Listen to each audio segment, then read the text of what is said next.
স্বামী দূর থেকে এসেছে, ব্যবসা বাণিজ্য করে এসেছে, খেতে কামার থেকে এসেছে, চাকরির থেকে এসেছে, অনেক টেনশন নিয়ে এসেছে, অনেক পেরেশান হয়ে এসেছে।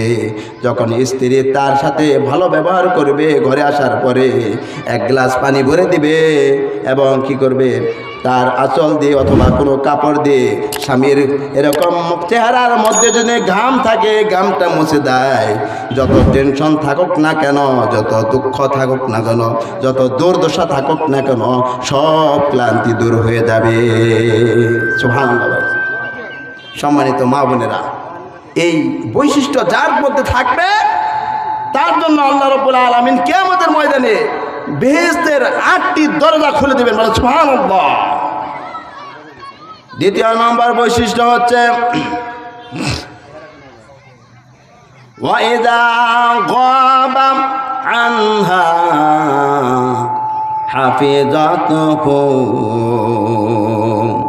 স্বামী যখন বাহিরে যাবে, ঘর থেকে বাইরে যাবে, চাকরিতে, ব্যবসা করতে, বিভিন্ন কাজে রুজি রোজগার করতে, তখন স্ত্রীর দায়িত্ব হলো নিজের ইজ্জতকে হেফাজত করা, নিজের ইজ্জত হেফাজত করা এবং স্বামীর সম্পদগুলো, ধন সম্পদগুলো রক্ষণাবেক্ষণ করা এবং স্বামীর সন্তানাদিকে সুন্দরভাবে দেখে পরিপাটি করা।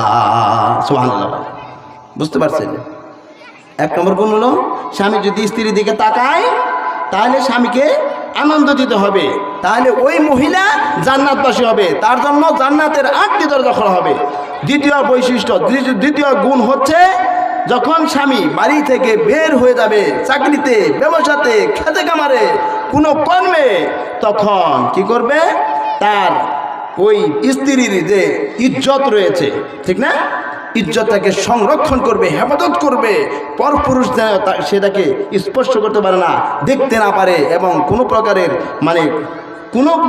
পরিকল্পনাও যেন না করতে পারে, এবং তার সম্পদ দেখে রাখবে এবং কি করবে, তার সন্তানদেরকেও সুন্দরভাবে পরিপাটি করবে এবং দেখশন করে রাখবে। 3 নম্বর বৈশিষ্ট্য হল ওয়াতাইনু আলা দীনি যাওজিহা। ওই মহিলা জান্নাতি, বলে সুবহানাল্লাহ। ওই মহিলা জান্নাতি যে মহিলা তার স্বামীকে দ্বীনের পথে পরিচালনা করার জন্য সাহায্য করবে, টাকা দিয়ে, অর্থ দিয়ে, কথা দিয়ে এবং বুদ্ধি দিয়ে, আকল দিয়ে এবং দ্বীনের জন্য তাকে উৎসাহিত করবে, ওই মহিলার জন্য জান্নাতের দরজা খোলা হবে। সুবহানাল্লাহ। 3 নম্বর গুণ। বুঝতে পারছেন তো? 3 নম্বর বৈশিষ্ট্য। তাহলে 1 নম্বর বৈশিষ্ট্য কি? স্বামী যখন স্ত্রীর দিকে তাকাবে, মা বোনেরা খুব কান লাগায়, অন্তরের কান লাগায় শুনুন, এটা আপনাদের দরকার। বর্তমানে প্রেক্ষাপটে এগুলা মানে অনেক দুর্বৃত্ত হয়ে আছে, এগুলা আমাদের মাঝ থেকে দুর্বৃত্ত হয়ে আছে। মহিলারা একে মানে বুরুক্ষেপ করে না।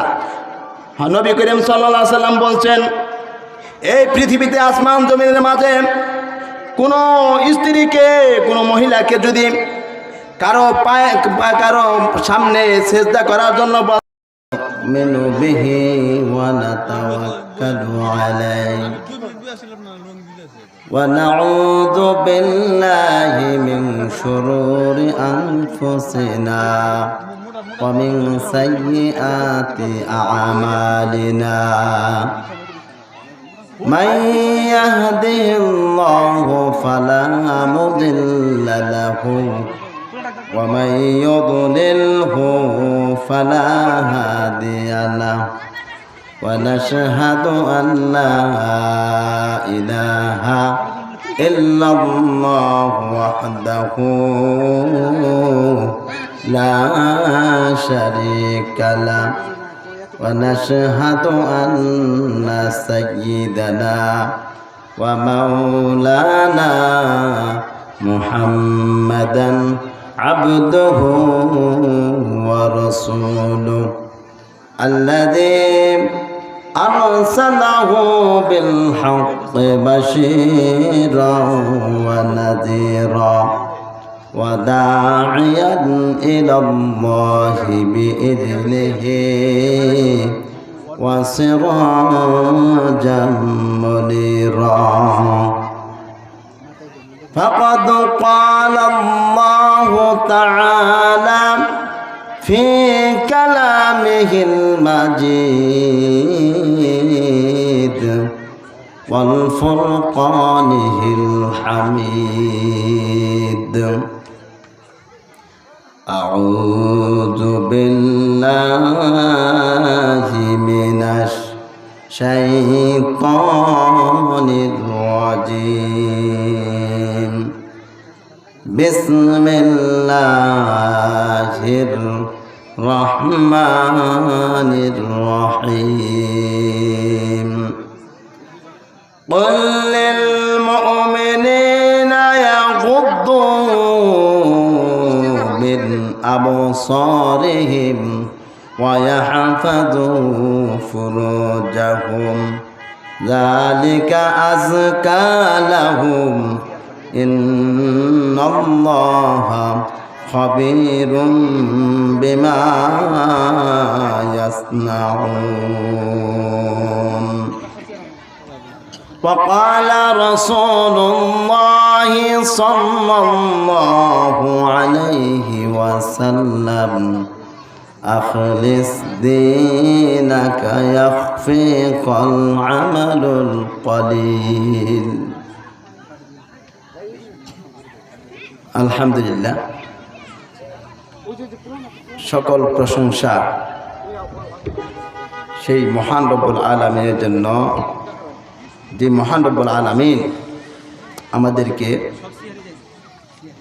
কলিমা জানি পূর্বপাড়া একটি জালিসুর রহমান বেহেশতের বাগানে এসে সম্মিলিতভাবে ঐক্যবদ্ধভাবে আমাদেরকে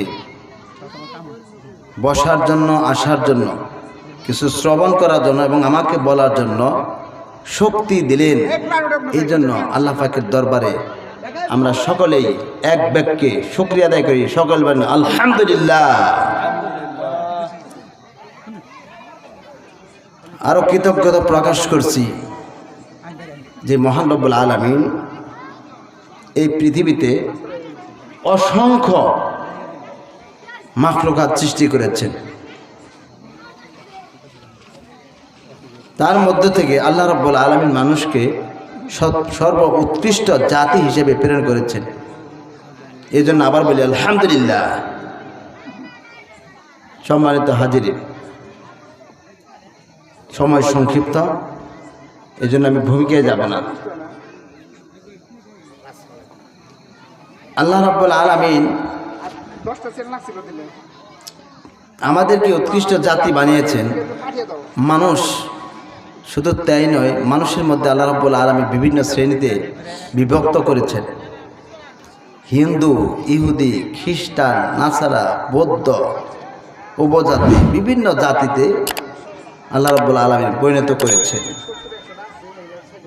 তার মধ্য থেকে আল্লাহ রাব্বুল আলামিনের মনোনীত ধর্ম ইসলামে আমাদেরকে দাখিল হওয়ার জন্য তৌফিক দিয়েছেন, মুসলিম হওয়ার জন্য তৌফিক দিয়েছেন। এজন্য আবার বলি আলহামদুলিল্লাহ। দরুদ ও সালাম পেশ করছি সেই মহান মানবতার শিক্ষক, যিনি আমাদেরকে সঠিক এবং ব্যাঠিক পথ দেখিয়ে গেছেন, বাতলিয়ে গেছেন, সেই মহান ব্যক্তির উপর দরুদ সালাম পেশ করছি সকলে বলেন সাল্লাল্লাহু আলাইহি ওয়াসাল্লাম। সম্মানিত হাজিরিন,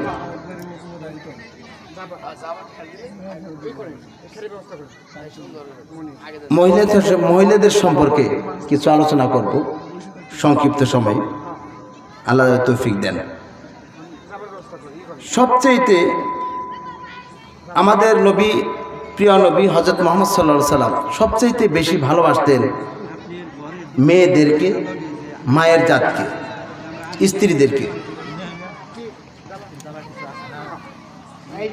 আমরা জানতে পারি যে এই মহিলারা পৃথিবীতে, মায়ের জাতকে পৃথিবীতে আল্লাহ রাব্বুল আলামিন বহুত ইজ্জত এবং সম্মানের সাথে পাঠিয়েছেন।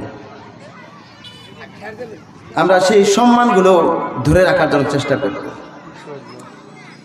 আমি দেখতে পাচ্ছি কোরআন হাদিসের দৃষ্টিভঙ্গিতে অধিকাংশ মহিলা, অধিকাংশ মেয়ে জাহান্নামে যাচ্ছে। তিরমিজি শরীফের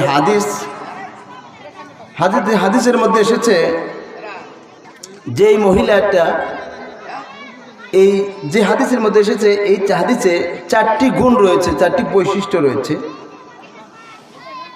যেই বৈশিষ্ট্যগুলো কোনো মহিলা যদি, কোনো মেয়ে যদি পালন করে, তার জন্য বেহেশতের 8টি দরজা আল্লাহ রাব্বুল আলামিন খুলে দেবেন, বলেন সুবহানাল্লাহ।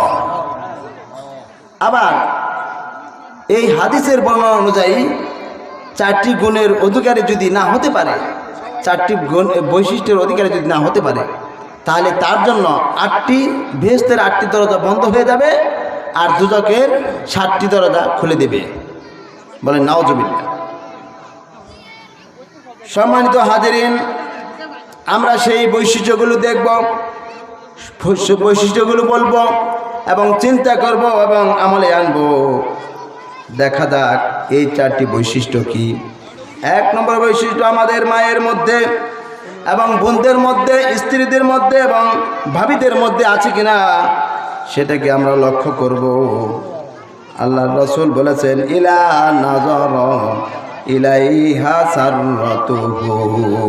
1 নম্বর গুণ, 1 নম্বর বৈশিষ্ট্য হচ্ছে স্বামী যখন স্ত্রীর দিকে তাকাবে। সম্মানিত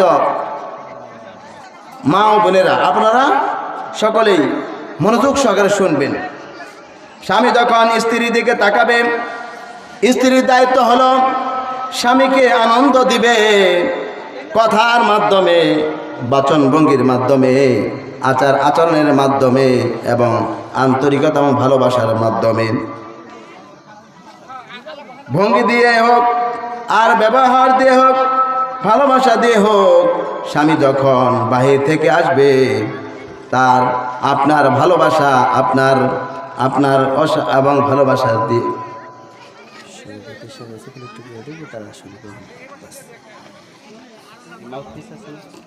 হয়।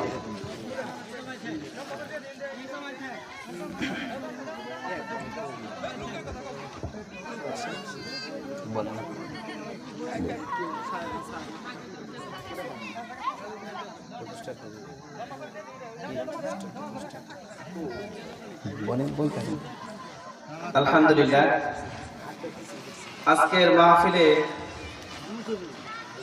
যিনি সভাপতিত্ব করিবেন আলহাজ দেওয়ান আব্দুল ওয়াদুদ মাস্টার সাহেব, তিনি আমাদের মাঝে এখানে উপস্থিত হয়েছেন। কলিবাজানি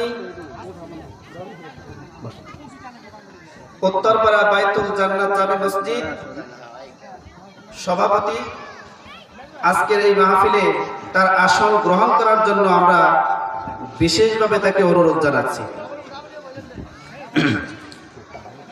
সম্মানিত হাজিরিন, 1 নম্বর গুণ, 1 নম্বর বৈশিষ্ট্য হচ্ছে রাসূল সাল্লাল্লাহু আলাইহি সাল্লাম বলছেন, ইলা নাযার ইলাইহা সাররাতুহু। স্বামী যখন স্ত্রীর দিকে তাকাবে, স্ত্রী তার স্বামীকে আনন্দ দিবে কথার মাধ্যমে, সুন্দর ব্যবহারের মাধ্যমে, সুন্দর আচরণের মাধ্যমে এবং ভালোবাসা দিয়ে। স্বামী যখন বাহির থেকে আসবে, তার তার আন্তরিকতার মাধ্যমে, তার যত দুর্দশা, তার যত ক্লান্তি থাকুক না কেন, কষ্ট থাকুক না কেন, টেনশন থাকুক না কেন, সব ক্লান্তি দূর হয়ে যাবে। হযরত মুহাম্মদ সাল্লাল্লাহু আলাইহি সাল্লামের স্ত্রী মাইমুনা রাদিয়াল্লাহু তাআলা আনহা একদিন ঘর গুছাচ্ছেন। পাশের বাড়ির মহিলারা বলছে, ও মাইমুনা, আপনি এত সুন্দর করে ঘর গুছাচ্ছেন, বিছানার চাদর, নতুন চাদর বিছাচ্ছেন, তার কারণটা কি? হযরতে মাইমুনা রাদিয়াল্লাহু তাআলা আনহা বলেন, হে আমার পার্শ্ববর্তী বান্ধবীরা, শোনো, এই বিশ্বের ভিতরে, পৃথিবীর মধ্যে সবচাইতে সর্বোত্তম মেহমান হচ্ছে আমার স্বামী। আজ আমার স্বামী বাড়িতে আসবে, এই জন্য ঘর গোছাচ্ছি, বেছানা গোছাচ্ছি, সব কিছু পরিপাটি করছি। সুবহানাল্লাহ। বুঝতে পারছেন? হ্যাঁ। আর যদি স্বামীও বলে যে, একজন স্ত্রী যদি ঘর গোছায়, ঘর সাজগুজ করে, স্বামী যদি জিজ্ঞেস করে, কি গো এত সুন্দর করে ঘর গোছাচ্ছ, পরিপাটি করছ, তার কারণটা কি? কে আসবো? বলে কেন জানো না লোক আসবে। তার মানে কি? স্বামী যে তার সর্বোৎকৃষ্ট মানুষ, মেহমান, এটা স্বামী কি মনেই করতেছে না। স্বামী কি বলে? মানুষই মনে করে না। বিয়ে আসবে, লোক আসবে এবং আত্মীয় স্বজন আসবে, তার জন্য সাজগুজ করছে, কিন্তু স্বামীকে তিল পরিমাণ মূল্যায়ন করে না। এই জন্য হজরত মুহাম্মদ সাল্লাল্লাহু আলাইহি সাল্লামের স্ত্রী মাইমুনা যখন এরকম সাজগোজ করছিলেন, তখন পার্শ্ববর্তী মহিলারা বললেন, ও মাইমুনা, কে আসবো? এত ঘর গোছাচ্ছ, সুন্দর করছো, সাজগোজ করছো, বিছানার চাদর বিছাচ্ছ, কারণটা কি? কে আসবে? হজরত মাইমুনা রাদিয়াল্লাহু তাআলা আনহা বলেন, পৃথিবীতে সবচেয়ে আমার প্রিয় মেহমান হচ্ছে আমার স্বামী নবীজি। উনি আজকে বাড়িতে আসতেছে, এই কারণে আমি ঘর গোছাচ্ছি, বিছানা গোছাচ্ছি। সুবহানাল্লাহ। এই গুণ, যে এক নম্বর গুণ হচ্ছে, স্বামী যখন স্ত্রীর দিকে তাকাবে, মা বোনেরা ভালো করে শুনেন, স্বামী যখন স্ত্রীর দিকে তাকাবে, স্ত্রীর দায়িত্ব হচ্ছে স্বামীকে আনন্দ দিবে। সেটা কথার মাধ্যমে হতে পারে, সেটা বাচন ভঙ্গির মাধ্যমে হতে পারে, সেটা আন্তরিকতার মাধ্যমে হতে পারে, সেটা ভালোবাসার মাধ্যমে হতে পারে, সেটা যে কোনোভাবেই হোক না কেন। স্বামী দূর থেকে এসেছে, ব্যবসা বাণিজ্য করে এসেছে, খেতে কামার থেকে এসেছে, চাকরির থেকে এসেছে, অনেক টেনশন নিয়ে এসেছে, অনেক পেরেশান হয়ে এসেছে। যখন স্ত্রী তার সাথে ভালো ব্যবহার করবে, ঘরে আসার পরে এক গ্লাস পানি ভরে দিবে এবং কি করবে, তার আঁচল দিয়ে অথবা কোনো কাপড় দিয়ে স্বামীর এরকম চেহারার মধ্যে যদি ঘাম থাকে, ঘামটা মুছে দেয়। যত টেনশন থাকুক না কেন, যত দুঃখ থাকুক না কেন, যত দুর্দশা থাকুক না কেন, সব ক্লান্তি দূর হয়ে যাবে। সুবহানাল্লাহ। সম্মানিত মা বোনেরা, এই বৈশিষ্ট্য যার মধ্যে থাকবে, তার জন্য আল্লাহ রাব্বুল আলামিন কিয়ামতের ময়দানে বেহেশতের 8টি দরজা খুলে দিবেন। বলে সুবহানাল্লাহ। দ্বিতীয় নম্বর বৈশিষ্ট্য হচ্ছে, ওয়াইদা গাবা আনহা হাফিজাতুহু। স্বামী যখন বাহিরে যাবে, ঘর থেকে বাহিরে যাবে, চাকরিতে, ব্যবসা করতে, বিভিন্ন কাজে রুজি রোজগার করতে, তখন স্ত্রীর দায়িত্ব হলো নিজের ইজ্জতকে হেফাজত করা, নিজের ইজ্জত হেফাজত করা এবং স্বামীর সম্পদগুলো, ধন সম্পদগুলো রক্ষণাবেক্ষণ করা এবং স্বামীর সন্তানাদিকে সুন্দরভাবে দেখে পরিপাটি করা। সুবহানাল্লাহ। বুঝতে পারছেন? এক নম্বর গুণ হলো, স্বামী যদি স্ত্রীর দিকে তাকায়, তাহলে স্বামীকে আনন্দ দিতে হবে, তাহলে ওই মহিলা জান্নাতবাসী হবে, তার জন্য জান্নাতের 8টি দরজা খোলা হবে। দ্বিতীয় বৈশিষ্ট্য, দ্বিতীয় গুণ হচ্ছে, যখন স্বামী বাড়ি থেকে বের হয়ে যাবে, চাকরিতে, ব্যবসাতে, খেতে কামারে, কোনো কর্মে, তখন কি করবে, তার ওই স্ত্রীর যে ইজ্জত রয়েছে, ঠিক না, ইজ্জতটাকে সংরক্ষণ করবে, হেফাজত করবে, পরপুরুষ যেন সেটাকে স্পর্শ করতে পারে না, দেখতে না পারে, এবং কোনো প্রকারের পরিকল্পনাও যেন না করতে পারে, এবং তার সম্পদ দেখে রাখবে, এবং কি করবে, তার সন্তানদেরকেও সুন্দরভাবে পরিপাটি করবে এবং দেখশন করে রাখবে। 3 নম্বর বৈশিষ্ট্য হল, ওয়াতুইনু আলা দীনি যাওজিহা। ওই মহিলা জান্নাতি। বলেন সুবহানাল্লাহ।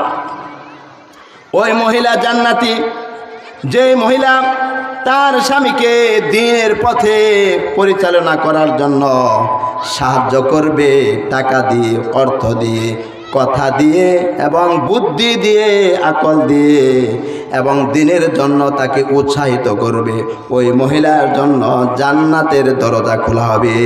সুবহানাল্লাহ। 3 নম্বর গুণ, বুঝতে পারছেন তো? 3 নম্বর বৈশিষ্ট্য। তাহলে 1 নম্বর বৈশিষ্ট্য কি? স্বামী যখন স্ত্রীর দিকে তাকাবে, মা বোনেরা খুব কান লাগায়, অন্তরের কান লাগায় শুনুন, এটা আপনাদের দরকার। বর্তমানে প্রেক্ষাপটে বর্তমানে এগুলা মানে অনেক দুর্বৃত্ত হয়ে আছে, এগুলা আমাদের মাঝ থেকে দুর্বৃত্ত হয়ে আছে। মহিলারা একে মানে বুরুক্ষেপ করে না। নবী করিম সাল্লাল্লাহু আলাইহি সাল্লাম বলছেন, এই পৃথিবীতে আসমান জমিনের মাঝে কোনো স্ত্রীকে, কোনো মহিলাকে যদি কারো পায়ে, কারো সামনে সেজদা করার জন্য বলতাম, কারো পায়ে যদি সেজদা করার জন্য বলতাম, তাহলে আমি বলতাম, স্ত্রী তুমি তোমার স্বামীকে সেজদা করো। স্বামীর এত মর্যাদা, স্বামীর এত মর্যাদা, এত ইজ্জত, এত সম্মান, কিন্তু আমরা মা বোনেরা, আমাদের মা বোনেরা কি জানে না, বুঝে না, ইসলাম বোঝে না। ইসলাম থেকে অনেক দূরে। Islam is the complete code of life. ইসলাম একটি পরিপূর্ণ জীবন ব্যবস্থা। ইন্না দীনা ইনদাল্লাহিল ইসলাম, নিশ্চয় আল্লাহর মনোনীত, আল্লাহর পছন্দনীয়, আল্লাহর চয়েসফুল ধর্ম হচ্ছে ইসলাম। বলে সুবহানাল্লাহ। সম্মানিত হাজিরিন, আমাদের মাঝে এই আচরণগুলো, এই ব্যবহারগুলো এরকম আমাদের মধ্যে না থাকার কারণ হচ্ছে আমরা ইসলাম থেকে খারিজ, ইসলাম থেকে আলাদা হয়ে আছি, ইসলাম থেকে দূরে সরে আছি। ইসলামকে আমাদের আলিঙ্গনে নাই, অনেক দূরে সরিয়ে দেওয়ার কারণে আমরা আজকে শয়তানের ফক্করে, শয়তানের অছোঁয়াছায়, শয়তানের প্রবঞ্চনায়, শয়তানের ধোঁকায় আমরা এগুলো কাজ করছি। ঠিক কিনা বলেন? হ্যাঁ, আমরা এত রঙ্গমঞ্চ, এত আনন্দে উৎফুল্লিত হয়েছি যে ইসলাম কি, কোরআন কি, আল্লাহ কি, হাদিস কি, রাসূল কি, আখিরাত কি, ইহকাল কি, পরকাল কি, কোনো কিছু আমরা ভ্রুক্ষেপ করি না। ঠিক কিনা বলেন? সম্মানিত হাজিরিন, সম্মানিত হাজিরিন, মহিলাদের জন্য আমি ওয়াজ করতেছিলাম, কারণ মহিলা হচ্ছে মায়ের জাত। যে মহিলার গর্ভ থেকে কোনো সন্তান ভূমিষ্ঠিত হয়, মহিলা যদি নেককারিনী হয়, ভালো হয়, তার পেট থেকে, তার গর্ভে থেকে সন্তানটাও ভালো হবে। ঠিক না বলেন? ঠিক না? তাই হবে না? বড় পীর আব্দুল কাদের নাম শুনেছেন কিনা আপনারা? বড় পীর আব্দুল কাদের জিলানীর বাবা একদিন নদীর পাড় দিয়ে হেঁটে যাচ্ছেন। নদীতে একটি ফল বেশি আসছিল, সেই ফলটা অজান্তে তিনি খেয়ে ফেলেছিলেন। খাওয়ার পর চিন্তা করলেন, ধার্মিক লোক, বুদ্ধিমান লোক, আল্লাহ ভীরু লোক, আল্লাহর ভয় তার অন্তঃকরণে রয়েছে, বিদায় বললেন, আমি যে ফলটি খেয়ে ফেলালাম, এই ফলের মালিককে আমি তো জানি না।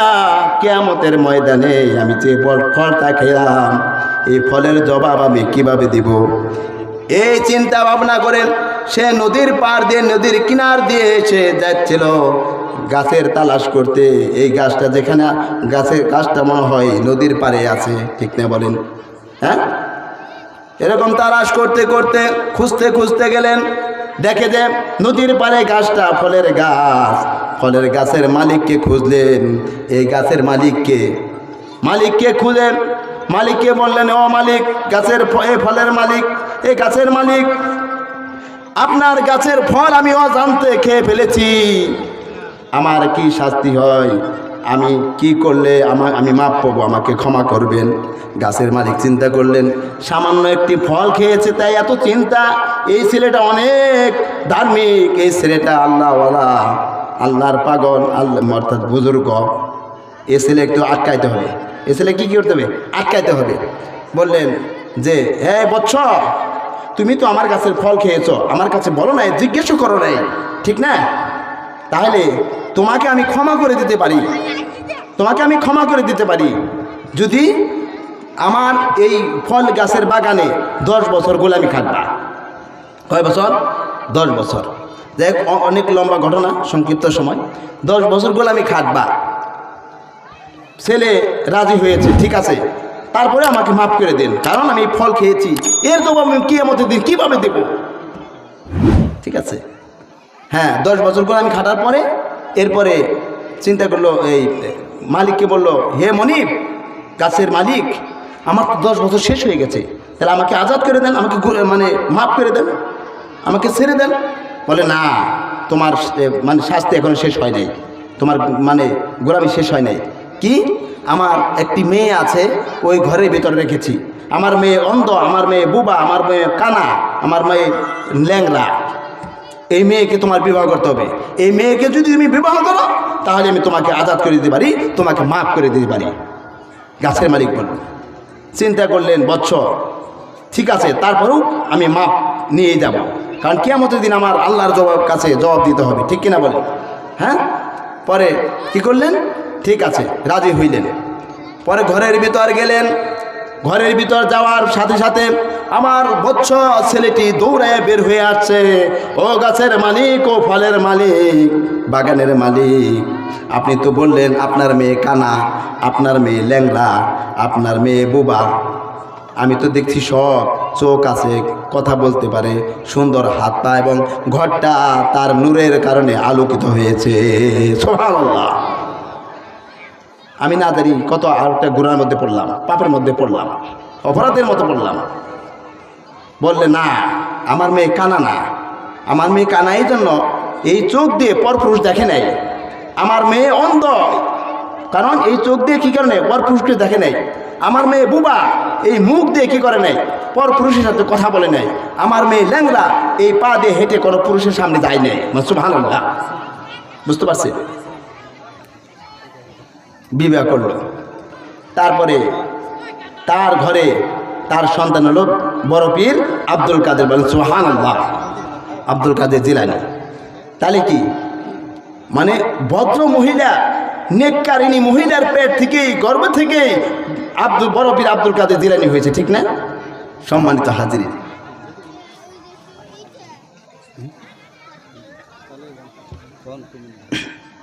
সম্মানিত হাজিরিন, সেই জন্য আমি মা বোনদেরকে বলি, একটি হাদিস রয়েছে তিরমিজি শরীফে। এই হাদিসের মধ্যে 4টি গুণ, আমি 2টি গুণ বলেছি, 3টি গুণে বলে এসেছি। ওয়া তু'inu আলা দীনি যাওজাতিহা, আল্লাহর নবী বলেন, ওই মহিলা জান্নাতি, যেই মহিলা তার স্বামীকে দিনের পথে দিন পরিচালনা করার জন্য, দিন প্রতিষ্ঠা করার জন্য, আল্লাহর জমিনে দিন কায়েম করার জন্য যে মহিলা স্বামীকে সাহায্য করে এবং উৎসাহিত করে, ওই মহিলাকে জান্নাতি বানিয়ে দিলাম। ওই মহিলার জন্য কিয়ামতের ময়দানে 8টি জান্নাতের দরজা খোলা হয়ে যাবে। সুবহানাল্লাহ। কথা বুঝতে পারছেন? আমি মা বোনদেরকে উদাত্ত আহ্বান জানাইব, আপনারা স্বামীকে অত্যন্ত শ্রদ্ধা করবেন, স্বামীকে অত্যন্ত মহব্বত করবেন, স্বামীকে অত্যন্ত আন্তরিকতার সাথে তার সাথে কথা বলবেন। যদিও অপরাধী থাকে, তারপরেও তার সাথে মানে সুন্দর আচরণ করবেন। কি জন্য? আপনার উপর তার ইজ্জতকে আল্লাহ রাব্বুল আলামিন কি করে দিয়েছেন? বড় করে দিয়েছেন, ঠিক কিনা বলেন? হযরতে বিবি আসিয়া রাদিয়াল্লাহু তাআলা আনহার নাম শুনছেন কিনা বলেন? হ্যাঁ, হযরতে বিবি আসিয়া রাদিয়াল্লাহু তাআলা আনহা কার স্ত্রী ছিলেন বলেন তো? কে বলতে পারেন? ফেরাউনের, তাই না? জালিম বাদশাহ ফেরাউনের স্ত্রী ছিলেন বিবি আসিয়া রাদিয়াল্লাহু তাআলা আনহা। হযরত আসিয়া রাদিয়াল্লাহু তাআলা আনহার 2 হাতে এরকম লোহা মেরেছে, পেরেক গেড়েছে, 2 পায়ের মধ্যে পেরেক গেড়েছে, কপালে শুলক লাগিয়েছে, আর মাথার ভিতর গরম তেল জ্বালছে। জোরে বলেন নাউজুবিল্লাহ। হযরত আসিয়া রাদিয়াল্লাহু তাআলা আনহা একজন নেককারিনী মহিলা ছিলেন। শুধু তাই নয়, আল্লাহ প্রেমিক ছিলেন। যদিও ফেরাউনের স্ত্রী, কাফেরের স্ত্রী, কিন্তু তার ধার্মিকতা এত বড়, তার ধার্মিকতা এত গভীর, আল্লাহ তার ধার্মিকতার কারণে তার উপর সন্তুষ্ট হয়েছেন। সুবহানাল্লাহ বলেন। দুই হাতে পেরেক মেরেছে, মানে দিন মেনেছে, কাফেরের স্ত্রী, অথচ সে দিন মেনেছে, কোরআন মেনেছে, আল্লাহর হুকুম মেনেছে, ইসলাম মেনেছে, আল্লাহর রাসূলের আদর্শ মানে এরকমভাবে মানে কি করেছে, আলিঙ্গন করেছে, এত মহব্বত করেছে, আন্তরিকতার সাথে কি পালন করেছে। কখনো কি এই ফেরাউনের কথা সে শুনে নেই দিনের ব্যাপারে, কিন্তু ফেরাউনের সাথে কি বেয়াদবি করে নেই। এরকমভাবে পেরেক লাগাইছে, পায়ের মধ্যে, হাতের মধ্যে, কপালে ছুলক লাগিয়েছে, উলঙ্গ করেছে, অনেক মানুষের সামনে তার ইজ্জতের জায়গায় এরকমভাবে তীর লাগাবো, এরকম তাকে এরকম অত্যাচার করেছে। আল্লাহ বলছেন, ফেরেশতা যাও, বিবি হাজেরার সামনে জান্নাতটা তুলে ধরো। সুবহানাল্লাহ। ফেরেশতারা বিবি হাজেরা রাদিয়াল্লাহু তাআলা আনহার সামনে এরকম জান্নাতটা তুলে ধরেছে, আর তিনি দেখতেছেন আর আল্লাহকে বলতেছেন, ও আল্লাহ, জান্নাতের দরকার নেই, আমার জান্নাতের ভিতরে একটি ঘর তৈরি করে দিবেন, যে ঘরে বসে বসে যেন আপনাকে দেখতে পাই। সুবহানাল্লাহ। কথা বুঝতে পারছেন? সম্মানিত মা ও বোনেরা, আপনাদের উদ্দেশ্যে বলছি, এই বৈশিষ্ট্যগুলো, এই 4টি বৈশিষ্ট্যের অধিকারী যদি আপনি হতে পারেন, অবশ্যই আপনি জান্নাতে যেতে পারবেন। সম্মানিত হাজিরিন, বিবি হাজেরা রাদিয়াল্লাহু তাআলা আনহাকে এত অত্যাচার, এত নির্যাতন করেছে, এত কষ্ট দিয়েছে, কিন্তু কখনো একটা বার মুখ দিয়ে উচ্চারণ করে নাই, কাফের ফেরাউনের নামে একটি বরদোয়াও করেন নাই। বলেন সুবহানাল্লাহ। আর বর্তমানে আমাদের মা বোনেরা, ভাবিরা, মহিলারা, স্ত্রীরা যদি স্বামীর অর্থনৈতিক দুর্বল থাকে, যদি একটি সাবান দিতেও একটু বিলম্বিত করে, তাহলে ওই স্বামীর উপর ক্ষিপ্ত হয়ে যায়। ঠিক কিনা বলেন? তাই না? ক্ষিপ্ত হয়ে যায় না? সম্মানিত মা বোনেরা, আপনাদেরকে আমি বিশেষভাবে অনুরোধ করি, আপনারা স্বামীর খেদমত করবেন। যদি আপনার স্বামী বেদিন হয়, অনইসলামিক হয়, ইসলাম থেকে খারিজ হয়, ইসলাম থেকে দূরে আছে, কোরআনের বিরোধিতা করছে, রাসূলের আদর্শের বিরোধিতা করছে, এরকম দিনের বিরোধিতা করছে, তবু কি করবেন? স্বামীর সাথে কখনো খারাপ আচরণ করবেন না, ভালো আচরণ করবেন। আল্লাহ রাব্বুল আলামিন আপনার এই ভালো আচরণের কারণে আপনার যা আপনার প্রতিফল আল্লাহ দিবেন। হযরত আসিয়ার মতো। ঠিক কিনা বলেন? হ্যাঁ?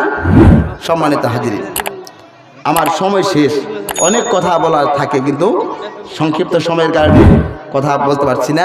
যাই হোক, আমি এই কলিমা জানি পূর্বপাড়া না, শুধু এই মাইকের আওয়াজ যত দূর পর্যন্ত যাচ্ছে, প্রত্যেকটা মা বোনকে আমি অনুরোধ করব, আপনারা যদি ধার্মিক হন, আপনারা যদি নেককারিনী হন, আপনারা যদি সুন্দর আচরণ স্বামীর সাথে করতে পারেন, তাহলে আর আপনি যদি আপনার স্বামীকে যদি দিনের পথের দিকে ধাবিত করেন, দিনকে বুঝান, দিনকে প্রতিষ্ঠিত করার জন্য আপনি সাহায্য করেন, উৎসাহিত করেন, অবশ্যই আপনার এই উৎসাহিত, এই সাহায্য আল্লাহ রাব্বুল আলামিন কবুল করবেন। আর আপনাকে এরকমভাবে কিয়ামতের ময়দানে আপনার প্রতিফল আপনাকে যা দেবেন। বলেন সুবহানাল্লাহ। সম্মানিত হাজিরিন, এই 4টি বৈশিষ্ট্যের অধিকারী, এই 4টি গুণের অধিকারী সকল মা বোনকে গ্রহণ করার জন্য তৌফিক দান করেন। সকলে বলেন আমিন। আল্লাহ রাব্বুল আলামিন আমি যতটুকু কথা বললাম, এই কথাগুলো আমাদের সকলকেই আমলে আনার জন্য তৌফিক দান করেন। আমরা যারা এখানে সামনে বসে আছি, আমরা আমাদের স্ত্রীদেরকে বলবো, আমরা আমাদের মাকে বলবো, আমরা আমাদের ভাবিকে বলবো, আমরা আমাদের মেয়েকে বলবো, ঠিক না বলেন? বলে তাদেরকে ইসলামের দিকে ধাবিত করবো ইনশাআল্লাহ। আল্লাহ তাআলা আমাদেরকে এই কথাগুলোর উপর আমল করার জন্য তৌফিক দান করেন। সকলে বলেন আমিন। ওয়া আখিরু আলহামদুলিল্লাহি রাব্বিল আলামিন। আল্লাহ তাআলা